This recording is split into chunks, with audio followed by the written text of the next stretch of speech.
আচ্ছা, আমি একটা মজাদার রেসিপি নিয়ে আসলাম। সেটা হলো মুরগির মাংস ডিমের রোস্ট রান্নার রেসিপি। একদম সহজ পদ্ধতি, ঘরোয়া পদ্ধতি। তো আপনারা আমার পুরো ভিডিওটা দেখুন।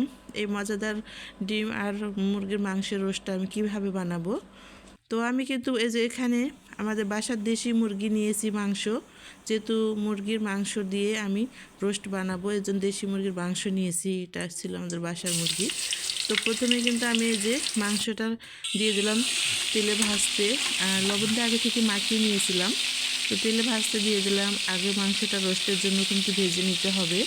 তো দেখেন আমি কিন্তু মাংসগুলো ভাজতে শুরু করে দিয়েছি। এক পিসটা ভাজা হয়ে গেছে, আর পিসটা উল্টাই দিচ্ছি। এভাবে করে সবগুলো কিন্তু এক পিসটা ভাজার পরে সবগুলো উল্টে দিয়েছি। তো এখন আমার মাংসগুলো ভাজা রেডি। এখন আমি তেল থেকে ছাঁকিয়ে উঠাই নিচ্ছি। সবগুলো মাংস কিন্তু ভাজা হয়ে গিয়েছে। তারপরে যে একটা বাটিতে করে মাংসগুলো রেখে দিলাম, সবগুলো ভেজে নিয়েছি। তারপরে এখন আমি মূল রেসিপিতে যাব। সেটা হলো এখন আমি এই যে তেলে মাংসগুলো ভাজলাম, সেই তেলে কিন্তু পেঁয়াজের বাগার দিয়ে দিলাম। এখন দিয়ে দিচ্ছি সব কিছু উপকরণ। থেতো করা রসুন দিলাম। এখন দিচ্ছি এই যে সব মশলাগুলো দিয়ে দিলাম। তারপরে এখন নাড়াচাড়া করে পেঁয়াজগুলো ভাজা শুরু করে দিলাম মশলা একসঙ্গে। আর দেখেন লাল করে আমার ভাজা হয়ে গিয়েছে। এই পর্যায়ে আমি এখন দিয়ে দেবো মানে আদা বাটা দিয়ে দিলাম। মানে আদা বাটাটা পরে দেওয়া লাগবে। তো আদা বাটা দেওয়ার পরে আবারও কিন্তু মশলাগুলো কষাই নিচ্ছি। আর এদিকে কষানো হয়ে গেছে মশলাগুলো।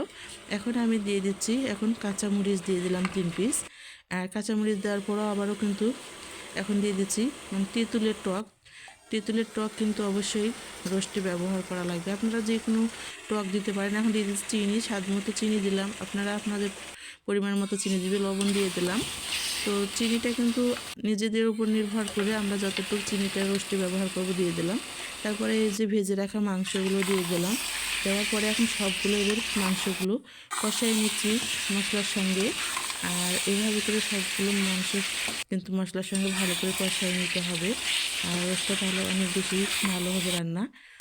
তো এখন দেখুন রোস্টটা কষাচ্ছি। আর এই পাঁচটা ডিম, যেহেতু আমি ডিম দেবো রোস্টে, ডিমটা একটু হালকা ফ্রাই করে নেব। তো ডিমটা আমার ফ্রাই করা হয়ে গিয়েছে। এখন আমি এই ডিমগুলো বাটিতে ঢেলে নিলাম। আর এখন দিয়ে দেবো মাংসতে। তো দেখেন ডিমগুলো কিন্তু এখন আমি এই যে মাংসতে দিয়ে দিলাম। আর দেখেন এভাবে করে আমার মুরগির মাংস আর ডিম দিয়ে কিন্তু একসঙ্গে রোস্টটা রান্না করতেছি। আর অনেক বেশি ভালো লাগে। আপনারা আমার রেসিপি দেখে একবার হলো এভাবে মাংস দিয়ে ডিম দিয়ে একসঙ্গে রোস্ট রান্না করবেন। তো রান্নাটা আমার কমপ্লিট হয়ে গেছে, নামিয়ে নিলাম। আর দেখেন বাটিতে ঢেলে নিয়েছি। আর দেখতে দেখেন কতটাই লোভনীয় হয়েছে মুরগির মাংস আর এই যে ডিম দিয়ে রোস্ট রান্না। আমার রেসিপি